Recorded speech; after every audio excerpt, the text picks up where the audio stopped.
Ja, nu kommer en annan historia.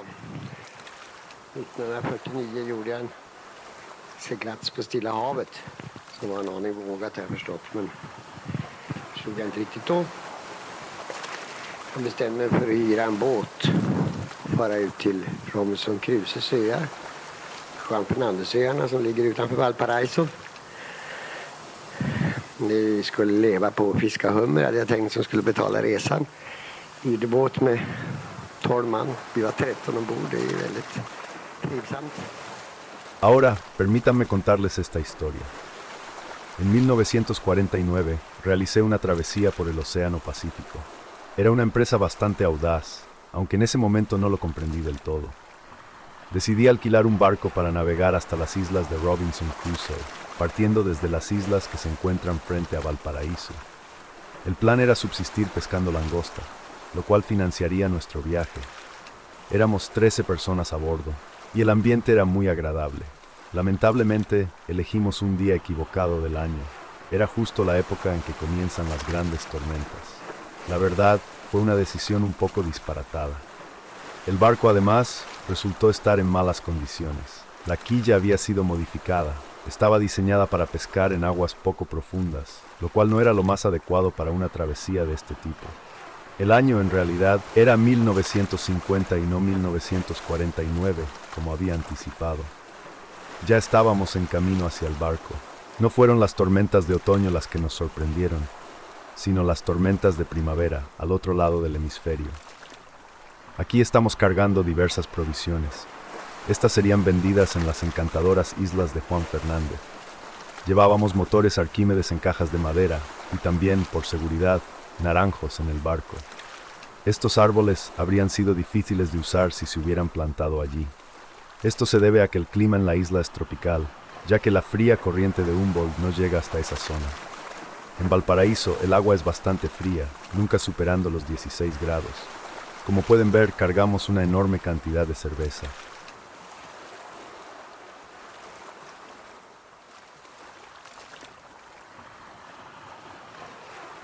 El barco se llamaba Nova, y este viaje fue una travesía bastante singular.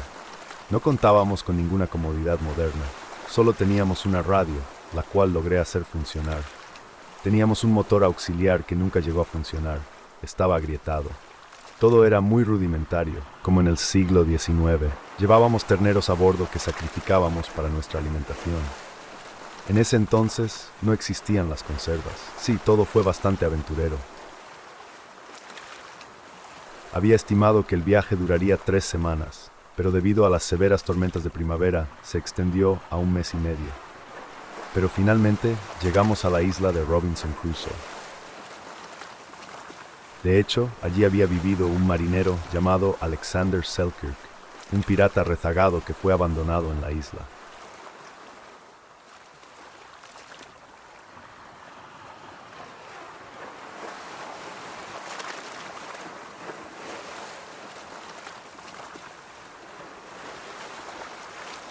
Aquí pueden ver al gobernador de la isla y varias embarcaciones de pesca.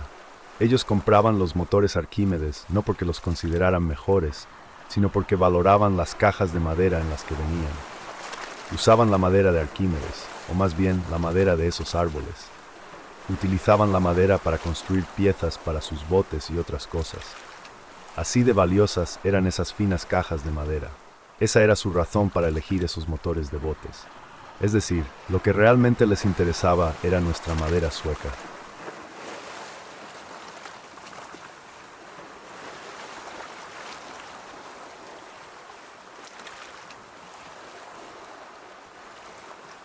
Sí, ¿verdad que resulta un tanto anticuado ver bueyes y todo eso? En la actualidad, en la isla habitan unas 300 personas. En la época de Alexander Selkirk, solo estaba él. Y estos pescadores, sí, descendientes franceses, muy hábiles.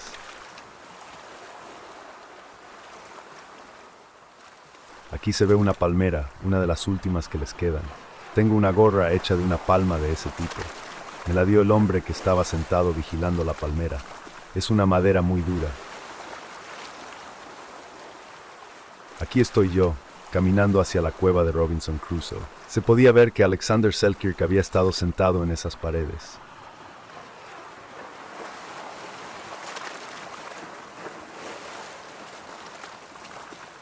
Allí, como pueden ver, llevo conmigo la prensa mundial. Leo el periódico de Sotherham para enterarme de lo que ha sucedido. Solía llevar conmigo un fajo de estos periódicos que me enviaban a Santiago, aproximadamente una vez al mes. Luego intenté subir al puesto de vigilancia que Selkirk tenía en la zona. Los ingleses son muy deportistas, así que habían colocado una placa conmemorativa para él, a 1000 metros de altura. Había que escalar. Fue una subida terrible hasta la cima para poder ver esa placa conmemorativa.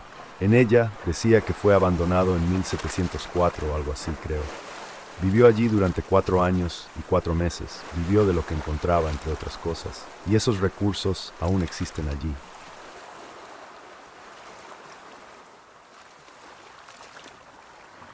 Aquí tenemos una vista en la dirección opuesta. Hay un lugar más lejano, con muchos puntos de interés. Finalmente llegamos a la cima, pero fue una escalada agotadora. Allí, en la cima, encontramos una placa de cobre en su memoria. Es un lugar apropiado para ella. Allí está la placa conmemorativa, donde se relata que con el tiempo fue descubierto por un barco. Regresó a casa y fue ascendido a teniente en la flota del rey. Actualmente barcos turísticos viajan hasta acá. Grandes vapores de lujo como estos, aunque no sé si habrán construido un ascensor hasta la placa de cobre.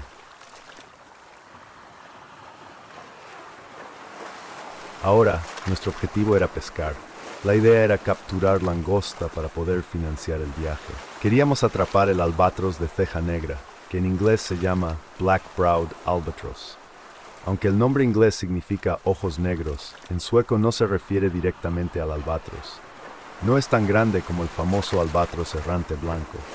Es difícil de describir.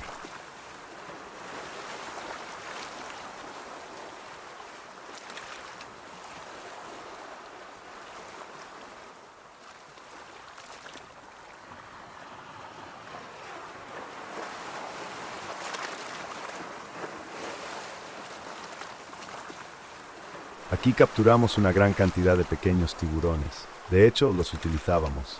Se obtenía aceite de su hígado, que se usaba para lámparas. El hígado constituye aproximadamente 1/10 parte de su peso. Y eso no es poca cosa. Obtuvimos muchos de esos.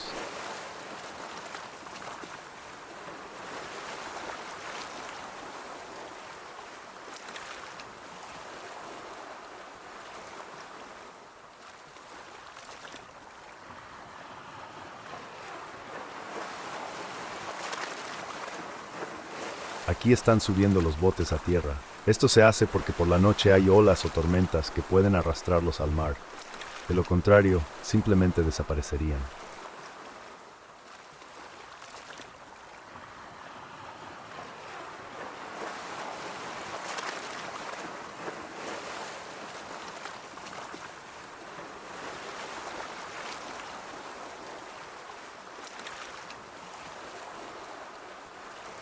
Sí, aquí estoy yo, en la cima, divirtiéndome. Quería ver si podía trepar por las cuerdas. Siempre he sido bueno en eso, así que no fue difícil.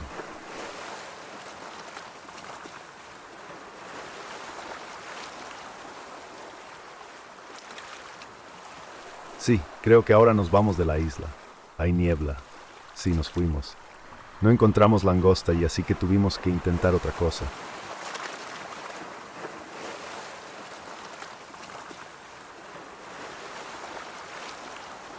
Aquí estamos midiendo la altura del sol con un sextante. Es bueno saber dónde estamos. No teníamos GPS moderno ni nada por el estilo para determinar nuestra posición. Todo se hacía como en el siglo XIX. Se cosían las velas y se reparaban. Se sacrificaba el ternero para comerlo. La navegación era un tanto problemática, pero lo logramos. Yo era el encargado de navegar. En realidad, no tenía mucha experiencia en el archipiélago de Sotherham, pero es lo mismo, solo que a mayor escala. Había un manual en el barco. Estaba en español, un idioma en el que no era muy bueno en ese entonces.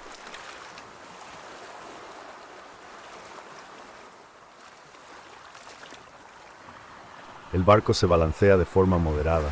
El tiempo sigue siendo favorable. Nos dirigimos a unas islas que se encuentran 300 millas náuticas más al norte, frente a Chile. Son dos pequeñas islas que parecen tocones en el agua. No son realmente pequeñas, pero sí parecen tocones en el agua. Son extremadamente difíciles de escalar. Estoy mirando a través de un catalejo, y allí cuelga un albatros disecado. Iba a embalsamarlo. De hecho, tenía varias misiones en Chile y en la estación zoológica. Mi objetivo era estudiar la vida de las aves. Ningún científico había estado allí desde que el profesor Scott visitó la zona en 1901.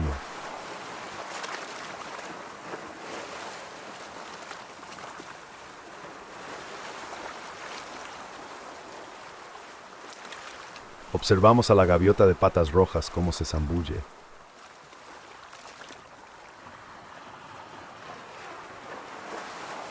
Entramos en una cueva submarina. Fue bastante interesante porque había una enorme cantidad de peces pequeños, calamares y otras criaturas fascinantes allí.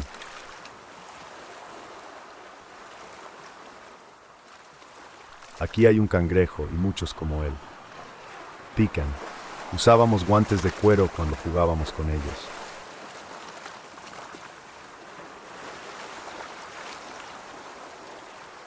Aquí hay un montón de peces pequeños en el agua que estoy filmando. Tengo una cámara Siemens de 60 milímetros con ajuste de distancia, así que todo salió bien. Aquí hay un joven llamado Ray, jugando con una estrella de mar.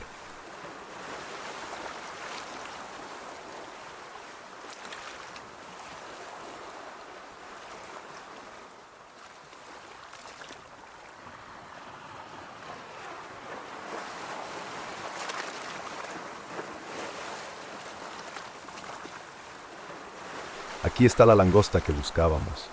En realidad son langostas espinosas, las que no tienen pinzas. Aquí hay un pequeño pulpo. Viven en gran medida de las langostas. También trepan por las paredes o las rocas sobre el agua, pero probablemente se esconden cuando nos acercamos.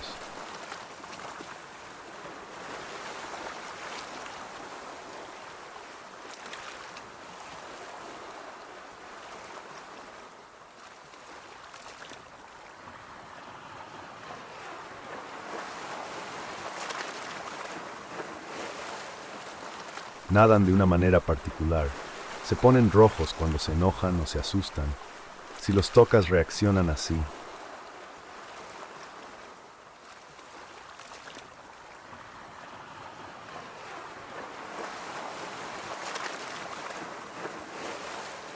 Una de las cosas que encontramos en su nido fue una especie de golondrina de mar tropical. Ese día el aterrizaje fue un calvario. Tuvimos que saltar a tierra. Las olas eran muy altas, y ay de aquel que cayera, porque entonces se lo llevaría la corriente.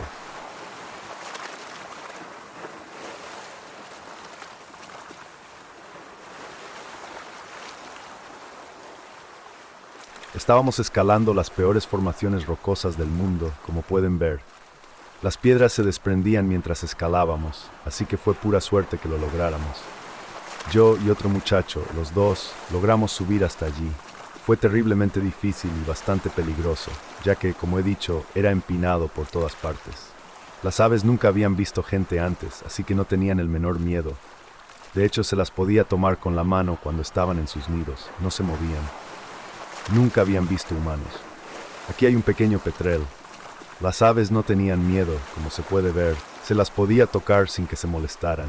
Nunca antes habían visto personas.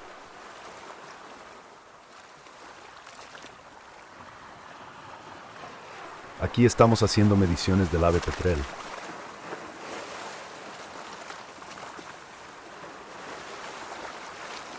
Las más grandes pesaban alrededor de 7 kilogramos.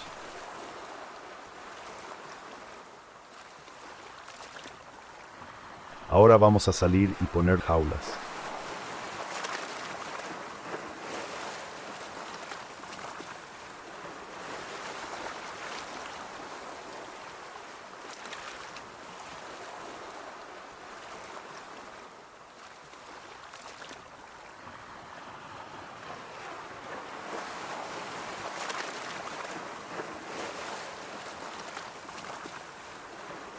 Las jaulas deben ser lanzadas al agua. Veremos cómo va.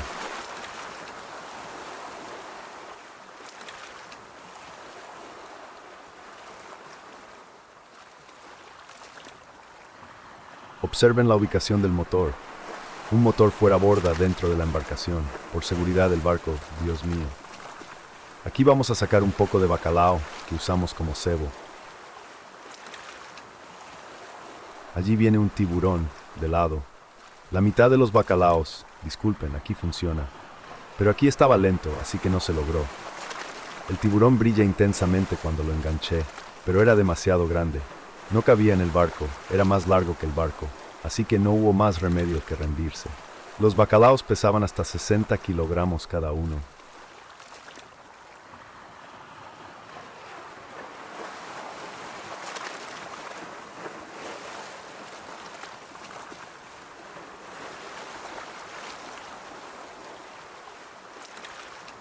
Aquí hemos subido una jaula. Hay langostas en ella y también pulpos que han entrado para intentar comerse las langostas. Pueden de hecho desgarrar una langosta por la mitad y luego acceder a la carne. Los pulpos también se pueden comer. Yo no quería comerlos. Saben a chicle, pero ellos los comieron de todos modos. Pescamos 2 de esas langostas. El barco estaba especialmente construido para eso, de modo que podíamos mantenerlas vivas hasta que regresáramos a casa.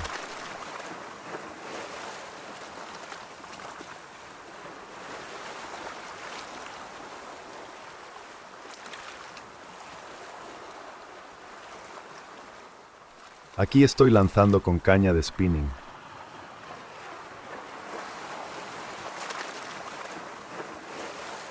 Atrapé una morena, es la única que he conseguido.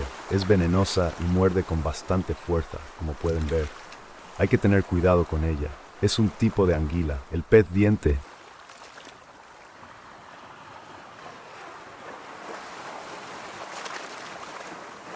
Bacalao de 60 kilos es un buen cebo.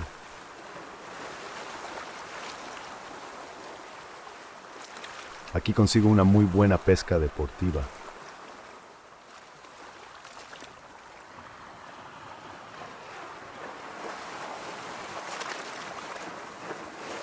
¿Es algún tipo de pez plano? Sí, había muchísimos. Ahora estamos de regreso a casa. Los delfines nadan alrededor del Bauprés. Pensamos que llegaríamos a casa, pero tardamos 3 semanas más. Esto fue debido al clima terriblemente duro, así que no tuvimos más remedio que echar el ancla de capa y esperar lo mejor. El perro del barco también pensó que volveríamos a casa, lo cual no sucedió. Aquí hay una foto en el periódico de Santiago. Un año después, un suizo alquiló este mismo barco y este se hundió con toda la tripulación. Fue una suerte no haber estado en ese viaje. Depende cómo se mire. En esa ocasión el barco entero naufragó. El barco no estaba hecho para esas condiciones. Las últimas 3 semanas tuvimos que pasar hambre porque tampoco teníamos suficiente comida. Y no fue nada divertido. Sin embargo, vendimos las langostas a $1 cada una en Argentina. Y eso, de hecho, cubrió el costo del viaje.